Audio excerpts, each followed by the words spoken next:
Hello बच्चों, कैसे हैं आप। Good morning, good afternoon, good evening, जिस समय भी आप वीडियो देख रहे हों। आज हम आपके लिए बहुत इंपॉर्टेंट लेक्चर लेके आए हैं Newton second law of motion. तो मेरा नाम है राकेश कुमार विश्वकर्मा। इस चैनल में आपका स्वागत है। देखिए Newton second law.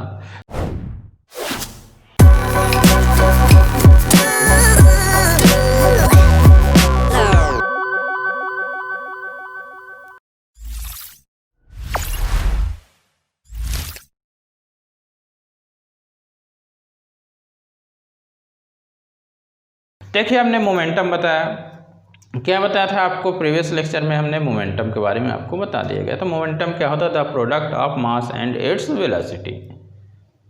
Mass and its velocity इसका होता है मोमेंटम होता है। यानी इफेक्ट ऑफ जो मोशन है depend on mass and velocity. Mass and velocity है। तो ऐसे एक बॉडी है, उसमें जब आप फोर्स लगा रहे हो, कार है, बस है, मान लो कार है, कार में आप क्या कर रहे हो? फोर्स लगा रहे हो। क्या कर रहे हो? फोर्स लगा रहे हो। तो उस कार में क्या है? मोमेंटम है, मास है, और जब फोर्स लगाओगे तो उसकी क्या होगी? वेलोसिटी होगी। क्या होगी? कुछ न कुछ वेलोसिटी होगी। तो जैसे जैसे फोर्स अप्लाई करोगे वैसे वैसे क्या होगा? कार का क्या होगा? मोशन होगा। मतलब कि फोर्स लगाने पे यानी क्या हो रहा? मोमेंटम चेंज हो रहा है। इनिशियली खड़ी हुई है कार, उसका मास है, वेलोसिटी उस समय उसकी क्या है? 0 है। ठीक है, तो मोमेंटम क्या हुआ? 0 हुआ। लेकिन जैसे जैसे आप उसमें धक्का लगा रहे हो, फोर्स लगा रहे हो, वो धीरे धीरे चलने लगी, तो यानी उसका मोमेंटम क्या हुआ? बदल रहा। पहले तो जब खड़ी हुई है कार तो वेलोसिटी 0 है, मास m है, तो मोमेंटम तो 0 हुआ ना। लेकिन जैसे जैसे फोर्स लगाना आप शुरू कर दिए तो क्या हो रहा? उसका मोमेंटम क्या होने लगा? वेलोसिटी v हो गई और मास m है तो m भी बन गया। तो मोमेंटम क्या हो रहा है? चेंज हो रहा। मोमेंटम क्या हो रहा है? चेंज हो रहा है। किसके अकॉर्डिंग चेंज हो रहा है? जैसे जैसे आप फोर्स अप्लाई करोगे वैसे वैसे क्या होगा? उसका मोमेंटम चेंज होगा, बट टाइम के साथ चलेगा। आप पहले लगा रहे हो, धीरे धीरे लगा रहे हो, तो टाइम तो बढ़ रहा है, टाइम तो लग रहा है ना, तो टाइम के साथ रहेगा। एंड मतलब कि फोर्स लगा रहे हैं तो मोमेंटम चेंज हो रहा है और टाइम भी लग रहा है। तो क्या पढ़ेंगे इसमें? Rate of change of momentum. Rate का मतलब टाइम से होता है, मोमेंटम में चेंज होता है।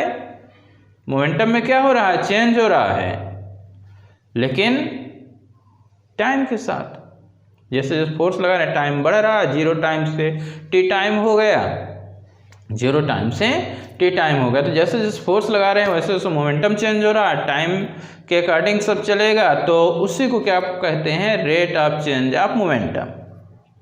Rate of change of momentum. Momentum में चेंज हो रहा है, किसके रिस्पेक्ट में? टाइम के रिस्पेक्ट में। यानी क्या कहा जाता है? Rate of change of momentum.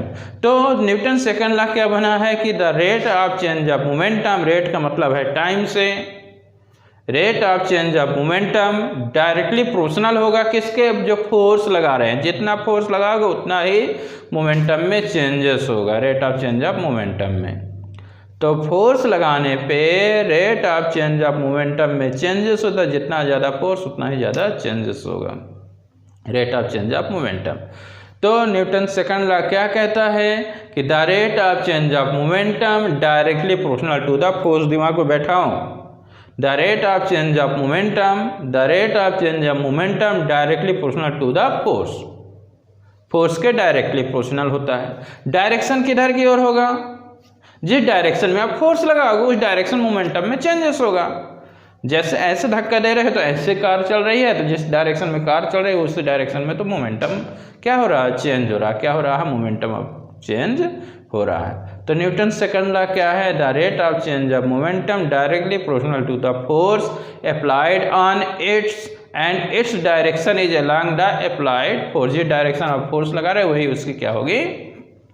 Direction होगी। ये स्टेटमेंट हमने लिख दिया है। स्टेटमेंट लिख लीजिए, स्टेटमेंट आप लिख लीजिए, फिर हम इसको क्या कर रहे हैं? प्रूव कर रहे हैं। तो स्टेटमेंट सबका हो गया होगा। अब आगे हम बता रहे हैं इसको मैथमेटिकली प्रूव।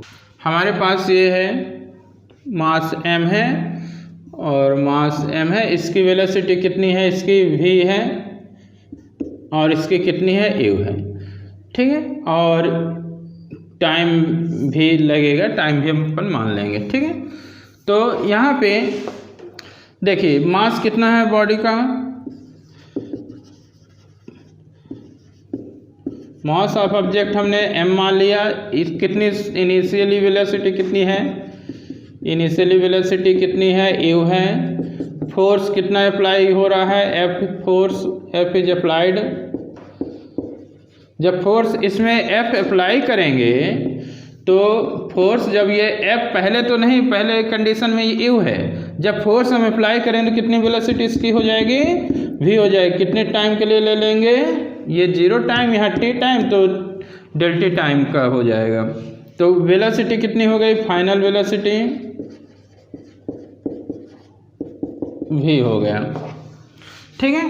तो मोमेंटम, इसका मोमेंटम कितना आएगा, इनिशियल मोमेंटम कितना आ जाएगा,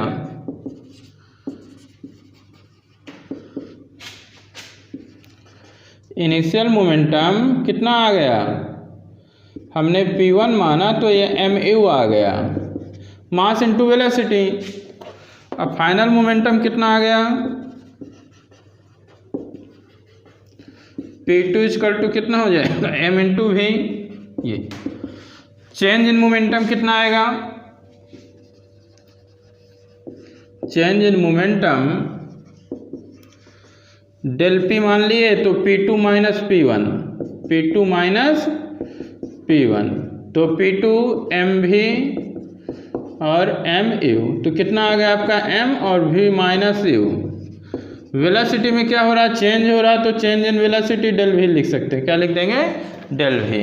v माइनस u को क्या लिख सकते हैं, डेल v लिख सकते हैं, change in velocity. Newton's laws क्या कहता है, by Newton second law. Second law ये कहता है कि जो फोर्स है directly proportional to the rate of momentum, rate of change of momentum.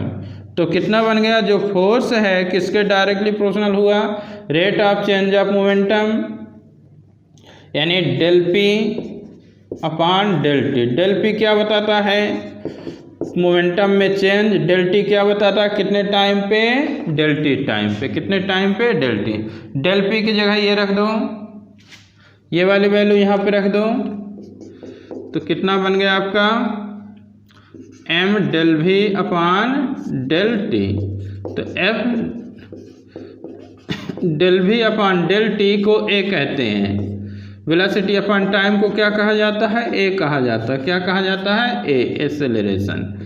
Del v upon del t को क्या कहते हैं, a कहते हैं एक्सेलरेशन। जब ये वाला साइन हम हटाएंगे तो क्या लेते हैं, k लेते हैं, क्या लेते हैं, k, और k इक्वल टू कितना हुआ 1 होता है, तो f इक्वल टू कितना होगा, ma।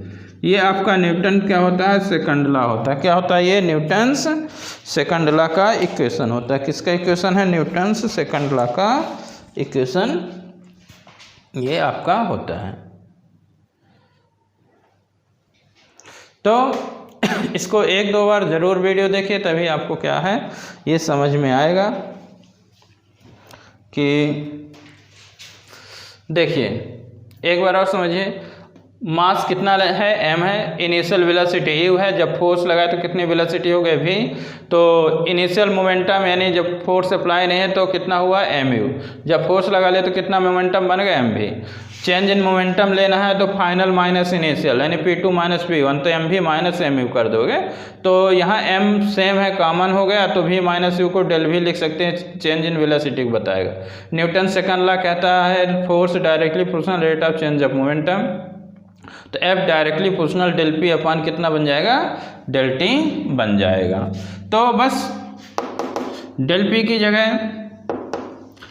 जगह हमने कितना रख दिया, m into del V upon del T upon del T.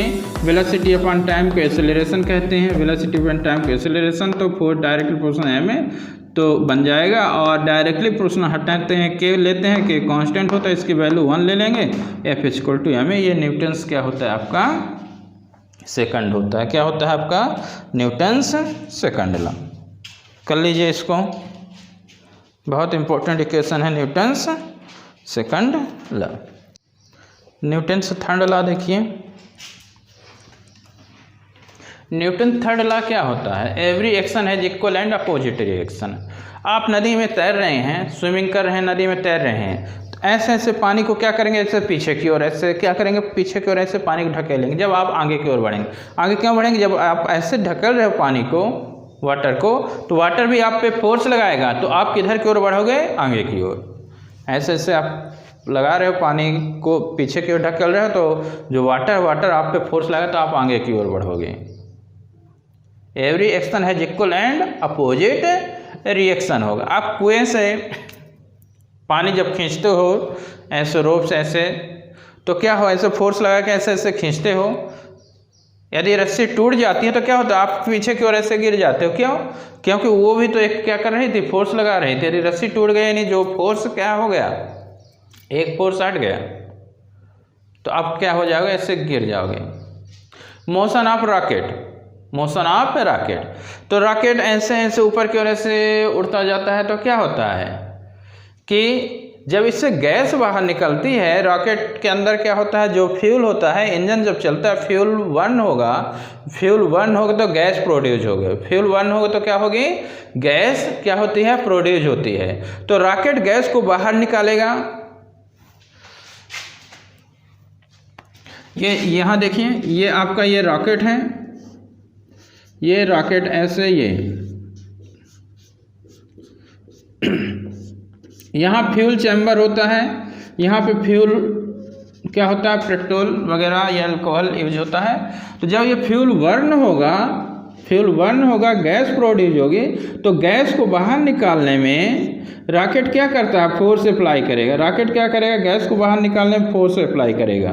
तो जो गैस है, गैस भी रॉकेट पे क्या करेगी, फोर्स अप्लाई करेगी।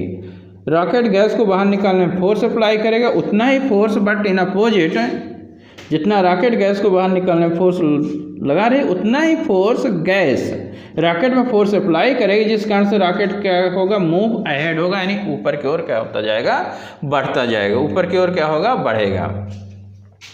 फ्यूल बर्न होगा, गैस प्रोड्यूस होगी, गैस को बाहर निकालने में रॉकेट फोर्स लगाएगा, तो उतना ही फोर्स गैस रॉकेट पे अप्लाई करेगी, अपोजिट रिएक्शन, तो रॉकेट ऊपर की ओर क्या ऊपर उड़ता जाएगा। यहाँ पे एक छोटा सा ये बनाया हूँ कि ये आपकी क्या है, टेबल है, क्या है, टेबल है। एक टेबल पे ये क्या रखी हुई है, बुक रखी हुई है, क्या है, एक किताब है, बुक है। बुक क्या करती है, फोर्स किधर लगाएगी, बुक टेबल है तो फोर्स नीचे की ओर लगा, तो नीचे की ओर फोर्स लगा तो कितना मान ले, F12, 1 मतलब है पहला ऑब्जेक्ट, 2 मतलब है दूसरे पे फोर्स लगा रहा है।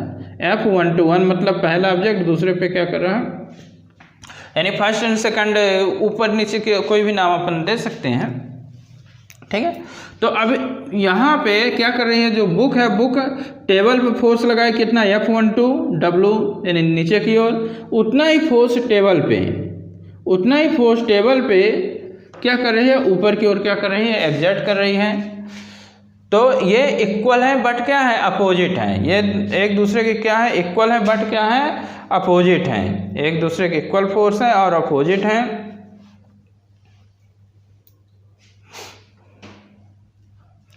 तो यहाँ पे 1 2 1 यानी टेबल हो गया और 2 यानी क्या हो गया, बुक हो गया। तो यानी बुक के द्वारा किस पे फोर्स लग रहा है, टेबल पे। F12 1 मतलब टेबल हो गया, 2 मतलब बुक हो गया। तो यानी टेबल पे कितना फोर्स लग रहा है, F12, 2 मतलब सेकंड के द्वारा, 1 मतलब फर्स्ट पे। अब टेबल भी उतना ही फोर्स किस में लगा रही है, बुक पे, F21। तो यानी 2 सेकंड ऑब्जेक्ट हो गया, 1 मतलब पहले के द्वारा, यानी फर्स्ट के द्वारा क्या हो गया, फोर्स अप्लाइड होता है। यानी जो मैग्नीट्यूड ऑफ जो फोर्स है F12 वो किसके द्वारा अप्लाई होता है, बुक के द्वारा, किस पर, टेबल पर। उतना ही इक्वल फोर्स F21 एक्ट होता है पहले के द्वारा, किस पे, सेकंड पे। किस पे, सेकंड पे। तो पहला ऑब्जेक्ट हमारा क्या हो गया, टेबल हमारा पहला ऑब्जेक्ट हो गया, और ये क्या हो गया 2। तो F12 मतलब पहले पे फोर्स लग रहा है किसके द्वारा, दूसरे ऑब्जेक्ट के द्वारा, और यहाँ पे दूसरे पे फोर्स लग रहा है यानी बुक पे किसके द्वारा, पहले ऑब्जेक्ट के द्वारा।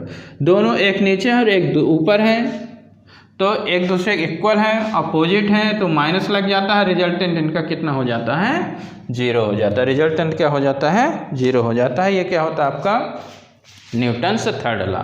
बहुत सारे एग्जाम्पल्स हैं। तो every action has equal and opposite reaction, Newton second law बता दिया, न्यूटन्स फर्स्ट लॉ पहले ही बता दिया गया है। कमेंट करिए कैसा लग रहा है और देखते रहिए, शेयर करिए। Okay, thank you.